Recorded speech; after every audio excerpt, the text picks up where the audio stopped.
Somebody tell me to go. Somebody tell me to go. Somebody tell me to go. Somebody tell me to go. Somebody tell me to go.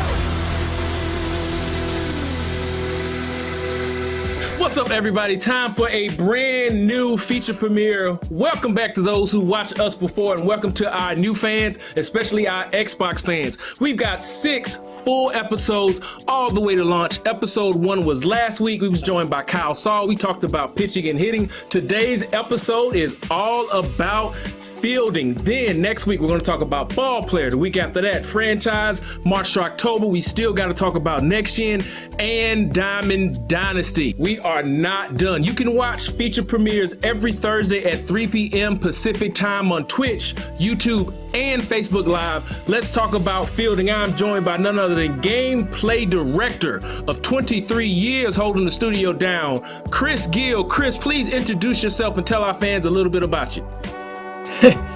You just did. I've been here 23 years. So I'm an old man. Thanks for having me. Man. I feel like it sometimes. You know, I appreciate you having me. This never gets old, man. I love doing it. I love baseball and I love making a game, and I really enjoy this time of year and talking with you about it, breaking it down, and getting this stuff out to consumers. Right, and this is just an extension of your playing days, right? Making a baseball game and video game form.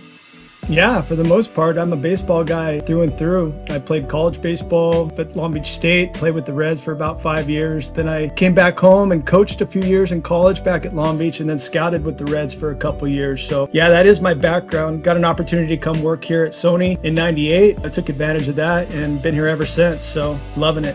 All right, so MLB The Show 20, when it comes to defense, outfield play, fielding, infield play, what did we learn, Chris? We learned tons of stuff, Ramone. I mean, you know, every year we watch streamers play, and we're obviously playing the game as well. So, you know, we have tons of things to do every single year. We have to pick and choose what it is that we want to do. Our priorities this year, we're mainly fixing a lot of the issues that went out last year. We also knew that we were going to have a lot of newcomers coming in this year with the game being available on the new platforms, the Xbox and such. And so we wanted to really focus on the onboarding part of our game. All right, so before we get into onboarding, what was the major or the main focus this year on defense? So on defense was really just catching the ball in the outfield. I mean, I'm breaking it down, making it as simple as that. And we had quite a few issues, and it's not just the outfield, it's infield play as well. We had to go in, take a serious look at how the game was playing and kind of revamp the user control player. So we focused mainly on user control. We wanted to make sure at the end of the day, it was in the user's hands and not the game's fault. So a lot of focus on fly ball catches, playing catches at and around the wall, super important, just running down balls in the outfield, and really just making it super intuitive and interactive for the user. Let's talk about onboarding aids and onboarding for new users. Chris, let's talk about these because they're all new for MLB The Show 21, right? Yeah, a lot of them are new. We've enhanced some of the stuff that's in our game already, but we really wanted to make a strong focus, like I said, for the newcomers to the game, all the new platforms the guys playing that are just going to be for first time going into MLB The Show. So we wanted to make it more intuitive and user-friendly. We wanted to ease these guys into it. And essentially what we're trying to do is give them the ability to learn how to play our game. And, you know, some of the things in our game, we have different mechanics for different levels, and that kind of lends itself to our new 3 different styles that we play, right? So we have the relax mode, the simulation, and the competitive. And I'll get more into that kind of stuff, but I think it's important that for these new users that are coming in, we give them the ability to learn how to play our game. And so what we did was we created a few new indicators. We're going to default you at the beginner level mode. So let's say you're playing relax mode and you go in, and we're going to start you off with the onboarding. We have a new route to ball indicator. We have a base for play indicator. We have a new catch ball indicator. We have enhanced tag up catch indicator, extreme catch indicator at the wall, new Rob home run indicator, throw accuracy meter's been adjusted. We have a routine fly ball catch indicator that basically just shows you that you've locked into a catch. And you can turn all of these off if you're not new to the game. If you don't want to use them, they are all optional, right? Absolutely. So you can go in at any time. We're going to default these on what we think they should be based on what you're playing. And then, yeah, you can go into the options and you can change them, adjust them however you want. And, you know, some of the guys that are experienced players like playing with some of these, what we're calling beginner mode type things. But it's really cool to see the route to ball indicator and those things on the field to kind of show you what you're doing right or wrong. Right. And that's really important because, as Kyle talked about last week with our new onboarding suite and gameplay styles, if you choose casual, all of this stuff will be turned on for you. So if you're a new player, you want to start in beginner mode and choose casual, and we're going to walk you through the game and teach you how to play and teach you all of these mechanics. All right, that's a lot of new onboarding and indicators. Gil, let's take a few minutes just to break down all of these new indicators real quick, starting with the track ball indicator. The track ball indicator, as you can see on the screen right now when you're watching, that's essentially just showing you the route to the ball. So when the ball's hit, the CPU is always going to start you in a direction, and that line is going to be drawn directly to where you need to go run and make the catch. So it's pretty straightforward. You follow the line, you go make the catch. If you deviate off that line, you're going to get a little rumble feedback trying to get you back on the line. So it's nice to have that feedback to know, like, look, it's obvious that I should be staying on that line. Part of that route to ball indicator is we're going to have, if you get into a situation where there's a dive available, we will have a line toward the end of that when you need to jump. So that's when you're going to need to hit R2 to dive. It's pretty straightforward, and you'll see that too in these videos that we're showing you. That is going to be defaulted on in a casual mode. Base for play is another one that we're going to default on. This is really cool. Essentially, it's just a coach telling you where to throw the ball.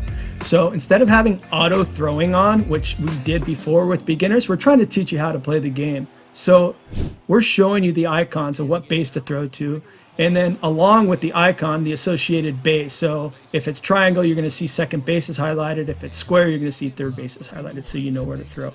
And the third thing that we're defaulting on for casual is the track ball indicator. So we have 3 different track ball indicators, and the one that we're going to default on is basically the stationary one. So it's going to show you exactly where you need to run to go catch a fly ball. It's not going to drift and it's not going to track, so you'll know exactly where to go. So those are by default, we're going to have those on, and then we'll obviously have the ribbons that come off the wall. So when you hit the ball off the wall, we're going to display those ribbons. The tag up catch indicator is pretty straightforward. What we did with that this year is we added more logic. So as you can see there in the videos, you could see we put it in a position where you're going to want to get behind the ball. So it comes up situationally. Obviously, when guys are tagging up and guys are trying to score from third or from second, we're going to throw that indicator up and put you in better position. Now, Ramone, the coolest thing about this is we added tons of animations for tag up catches. People are going to love it. No matter what direction you come in at that tag ball indicator, we're going to pull you in and give you a nice catch that gives you a running start so you can get the most out of your throwing strength, depending on the attribute of that guy you're playing. We've talked about a lot of the indicators. One of my favorite new ones, and you probably saw it in the first Coach and Tatis video, the new Rob home run and catch at the wall indicator. Chris, explain to us how that works. I'm having so much fun just testing Rob home runs in the game. It's a blast. It's so much different than it was last year. And what I really love about it, let me explain, because I had a couple indicators in here. We have an extreme catch indicator that comes up at the wall, and we have a jump indicator. Now, those are 2 different things. You're specifically talking about robbing home runs. What's really cool now is we have 3 yellow arrows, a little bit more intuitive than what we had last year. And you see them now on the screen. You can see those as we're running those plays. They are timed to change to the green color each tick at a time. So when it gets to the 3rd green arrow, then you know it's time to jump.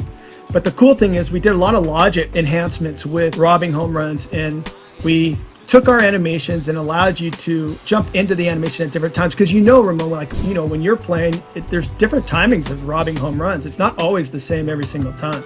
So it's really important that we had to go in there and make sure that those rob home run catches were timed perfectly for when you're hitting that button. So whether you're hitting it a little early or a little bit late, you have to hit it right after that last green arrow. And the other really cool thing about it is this year, and you probably didn't even know this, the glove reaches over the wall now. So we got new animations, we adjusted them. So instead of going straight up, the arm will now reach over the wall and rob those home runs when applicable, right? Oh, that's a great change. Yeah, super stoked about that. So we got a couple more indicators. Other than those, we have the extreme catch indicator that a lot of the guys that have played this game before are used to it, where we had those sinking line drives that would come on. It adds an element of suspense in the game. Should I go for it? Should I not? It's a high risk, high reward type play.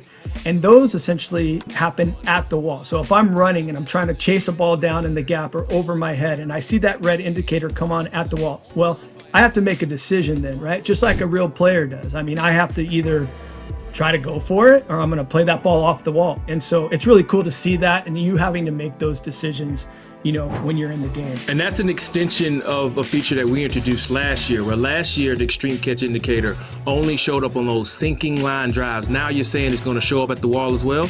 It is, yeah. And we're just repurposing it. We're putting it there and we're looking at the high risk, high reward type play. And if you go for it, it's one of those, it's those animations where you're going to crash into the wall. Awesome. Type animation. That's awesome. Yeah, we'll get into more of those catches here in a little bit. All right, so let's talk about improvements to outfield play. And when we say improvements, is it more accurate to say there has been a complete fielding overhaul? Yeah, there's been a complete fielding overhaul, and that started at the lower level. So without getting into too much detail about the things that we worked on code-wise, let's just talk about the things that we did that make the game more fun to play. I'm going to bring this up first, and it doesn't sound super exciting. If I said to you, Ramone, that strafing was really exciting to me, would you think that is something that's fun? I think that's going to be very exciting for anybody that played the game last year and said, oh man, this ball hit the wall and it shot out and I'm running around and I can't catch it. Or I'm really scared what's going to happen if this ball hits the wall and I don't catch it on this first hop. So yeah, let's talk about strafing and off-wall setup. This is really important, and I want to explain why. We redid the infield pop-up strafing, so if your infielder's capped under a ball, and we redid the outfield pop-up strafing, so if he's capped under a ball and you start moving your guy around, we basically got a more athletic, more fluid, able to transition into catches. The logic changed, the animations changed, and they smoothly transition back and forth, so it becomes more efficient. And that, along with all the catches that we added, make it for really smooth gameplay. That's cool. But the coolest thing about strafing is what we did with playing the ball off the wall. Ramone, do you remember, like, if you would go set up at the wall, you had to be perfect? And if you weren't perfect, you were kind of, bad things were going to happen. Yeah, it was no man's land where the ball hits and it squirts and your guy's just running around like crazy. Yeah, exactly. So what we did is we had to figure out a way to let the user, you know, adjust in small increments. If I needed to move to the right, left, up, back, right? Because when you go let off the stick and you're playing the ball off the wall, you're trying to line up with those ribbons that we're displaying. And if you're off just like 5-10 feet to the right or left, and then you move the stick, the guy would just take off running. And now you're literally, it's like a circus. You're trying to run that ball down somehow and catch it. Okay, so this year it's different. We added strafing to that position. So when I go set up at the wall, I can move up, back, right, left, and we have catches playing off the wall. Hundreds of catches that we did. And did I tell you already that we got hundreds and hundreds and hundreds of new animations, and literally the majority of them are catches? That's awesome. And what's really important that you mentioned, the strafing, this is done for you. And once you get close enough to the wall, he's going to break down and he's going to strafe for you. And as you're moving that stick left to right, they're going to be moving laterally. And like you said last year, if that ball hits the wall and squirted out, he just takes off running full speed. Now you basically have an outfielder who's broken down and you can strafe to the left and to the right like you talked about.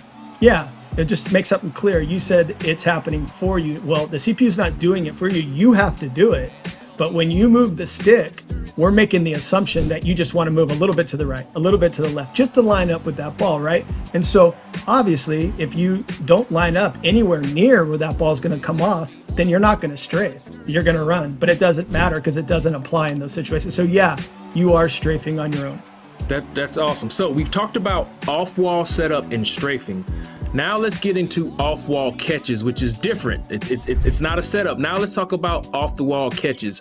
What changes went in this year to make off-wall catches better and more efficient for the end user?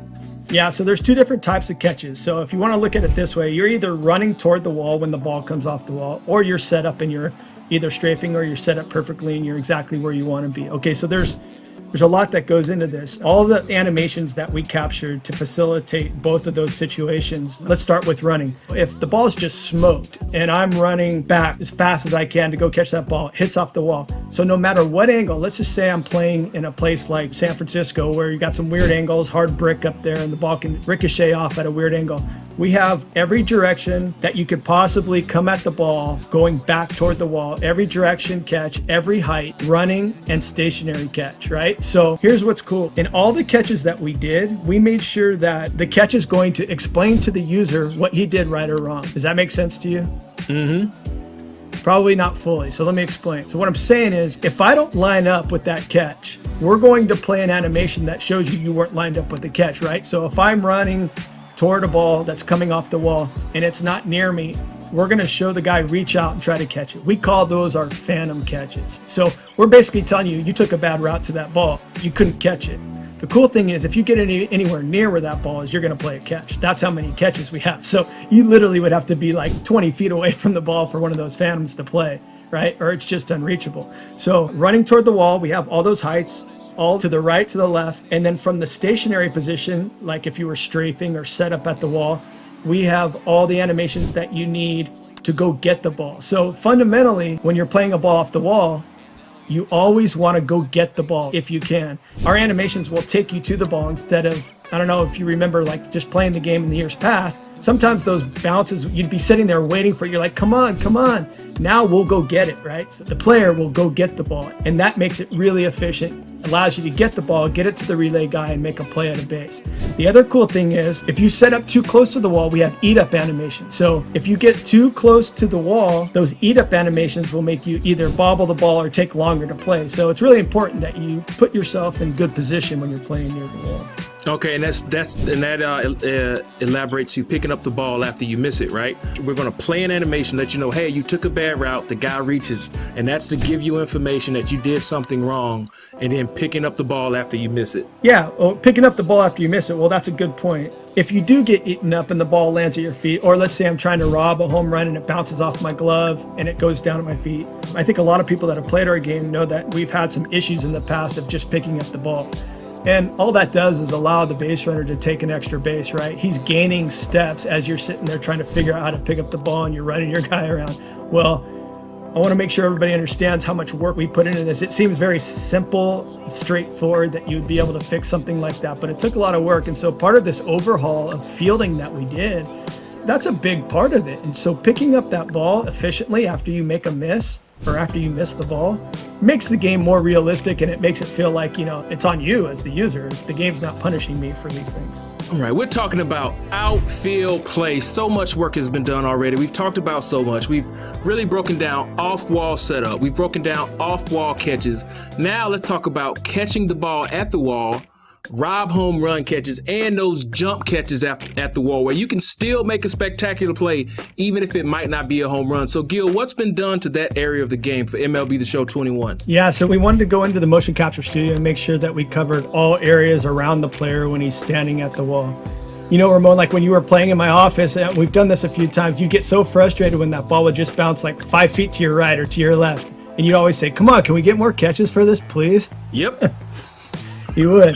So I had to listen to Ramone, or else, you know, he's bigger than me, so I had to make sure that I got those catches. No, but on all seriousness, we did. We went in and we looked at that situation specifically where those arrows might come up on the screen to show you that you're either going to have to jump, but if they don't and you see the ball marker that's just under that height, just above your head where you know you're going to have to reach up and catch it, we made sure we got catches not only straight above, which is all we had pretty much last year. We have to the right, to the left. We have 1 step to the right, 1 step to the left, 2 steps to the right, 2 steps to the left. So we're covering this range at all heights from reaching up to all the way down by your waist of catching all those balls. So when the ball comes down, instead of that ball just boinking off the wall and your player really not animating at all and you're wondering why didn't he try to make that catch, you don't have to be exactly perfect when you line up at the fence. That's awesome. And we've already discussed the new wall indicators that are at the wall now too to help. And again, everything that the design team's always trying to do is give you the information you need to be able to succeed and make the right play. So when the right play doesn't happen, hopefully it's on you and not us. So let's talk about another huge area, off Z-axis catches. First of all, what in the heck is an off Z-axis catch, and how many of them did we add, and what does this bring to the game? This is probably one of my favorite things in the game, and I know I've said that already, but I like a lot of it because I'm so happy with the way that the game's playing this year.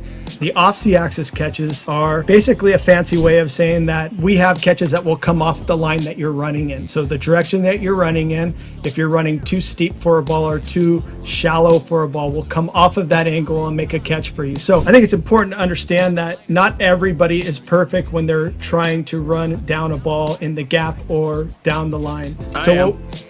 Yeah, I know better. I know better. We created that route to ball just for you, man. You're going to be all over that thing. Trust me.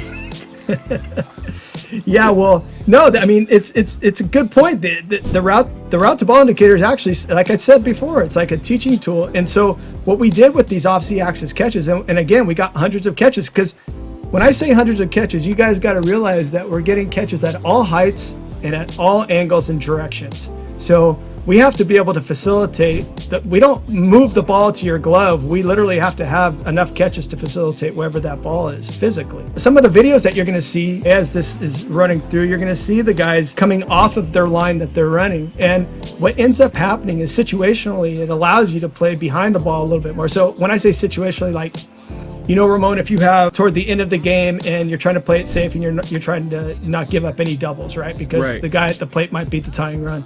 So you want to play those safer and you want to play it deeper. If I'm running too deep in years past, you're just going to run right past the ball. This year, he'll cut off that angle and he'll catch the ball. So essentially, we want you to run straight at the ball and have the best route ever. But if you are slightly off, we have catches that come off that angle. And it works really well for tag up catches as well. It's one of those things, you're going to learn how to play this game a little bit different now. And these types of catches are going to help facilitate those types of situations.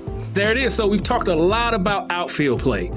Outfield catches at the wall, off the wall, setup catches, strafing, robbing home runs. We've covered almost everything, but we haven't talked a lot about infield play. What about infield plays where I run by the ball on a routine play? We talked about the off Z-axis catches, and this play might sound simple, but the little dribblers out in front of the plate are a problem play. Part of that is because of the point of view that you're playing in, and the camera view that you're playing in. It's hard to know when your pitcher breaks off the mound, the angle that he's taken to some of those dribblers. And a lot of times I've seen people, and I've done it myself, where you run just right by the ball. Those off Z-axis catches now are going to pull you off of that line and into the ball to make the play. So the cool thing is, now that we have the route to ball indicator, you can see exactly where you should be running. With the off Z-axis catches, you're going to make the catch no matter what, as long as you're within reason of where you're attacking that ball. Okay. And so you won't be frustrating anymore for a lot of those players trying to make those simple plays. Elaborating on that a little bit more, those off Z-axis catches are happening with infielders across the board. So on any ground ball that I'm taking too steep of a route. So if I'm going in the hole or if I'm going up the middle, I'm taking not a direct route to the ball, then we're going to pull you in and make catches. And like I said, we have all different heights for all of those catches. So if I'm reaching all the way down for a low ground ball or a chopper mid or a high one, we'll come off that Z-axis and make those catches. So it really helps for a more efficient infield play, and it really helps, especially the newcomers to the game, feeling more comfortable and making it more accessible. And nice. What about bloopers over the infield? Have we fixed that? Oh yeah, that's another good one, Ramone. I'm glad you brought that up. That was always really frustrating for me. We always had problems making catches over the infielder's head. So specifically, like the middle infielders, when they're going back on little bloopers or Texas leaguers and they're trying to go back and make those catches, we just didn't have enough catches to facilitate. And hopefully you're seeing them as you watch during those videos, that we have a couple of examples of Tatis going back and making some really nice catches, and it just kind of demonstrates the new catches we have for the over-the-shoulder catch on bloopers. And, you know, a lot of people complain also about, you know, weak contact getting hits. A lot of those hits are falling because we didn't have enough catches to play. But this year, that's different. So I think those numbers are going to come down a little bit on the weak contact. That will make you happy, Ramone. All right, we've talked a lot about fielding, but let's jump around a little bit and talk about some other new features that, might not get a lot of love. I remember you telling me a few weeks ago that we did some things with catcher pop time. What's been done there? Yeah, so the catcher pop time is super cool. We always talk about making sure that defense matters, and the catcher specifically, we felt like we needed to do more with. There's a stat called pop time that's tracked. You can look it up online, and the catcher's pop time essentially is the time that the catcher catches the ball to the time that the middle infielder catches it down at second base. A good pop time for an MLB catcher is anything under 2 seconds. What you try to do when you're scouting players and teams and stuff like that is you try to look at the time that it takes for the pitcher to, out of the stretch, get the ball from the start of his delivery to the ball gets to home plate. And then you look at the catcher pop time, you add those together, and then you can tell if I should be stealing or not. I know that's a lot of information. The people in our game aren't going to be doing all this math. But what it does tell you in our game is the catchers that have the better pop times on average are going to be quicker. So they're going to have quicker feet, quicker hands, quicker exchange, and they're going to get the ball down to second base. Now, arm strength for the catcher matters as well, and that will actually lift some of those catchers up a little bit on that scale. But for the most part, it's feet and hands and exchange. And so, yeah, we have those stats from the Major League catchers, and they are in the game this year. So super excited about that. That's the new change to catcher pop times. I'm sure that's an addition everybody's going to be looking forward to. What's also changed is the throw accuracy meter. There's been a few changes there, right, Gil? Yeah, we made some adjustments to the throw accuracy meter. Nothing's really changed as far as the mechanics go and the usability of it. All we did essentially was take the wild throws that are on each end of the throw accuracy meter, and we brought them in with the offline throws. The green section of the throw accuracy meter is not going to change. That's still going to scale based on the throw accuracy attribute of that fielder.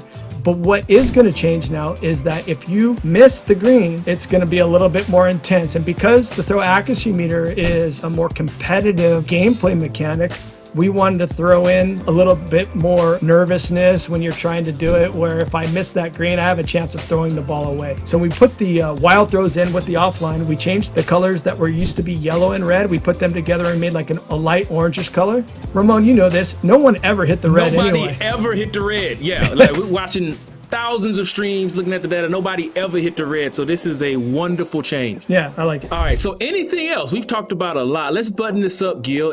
Anything else you want to mention to everyone? Well, there was one thing that I was just thought about. Actually, I had it written down here, and it was we resolved the issue online gameplay where you could do manual user cuts. So what that means is when you use the L2 button to cut the ball off in midair, you were never able to do that online before. I'm not sure a lot of people knew about that, but we were able to resolve that issue. And so this year we will have cutting the ball off online. Well, that's great. I'm glad we finally fixed that. So we talked about it all. Outfield catches. What's been done in the infield, balls at the wall, new animations. There's over 1,000 new gameplay animations in MLB The Show 21. We've covered so much, but you know what? I think we should reveal the legend, Colin. Roll the video.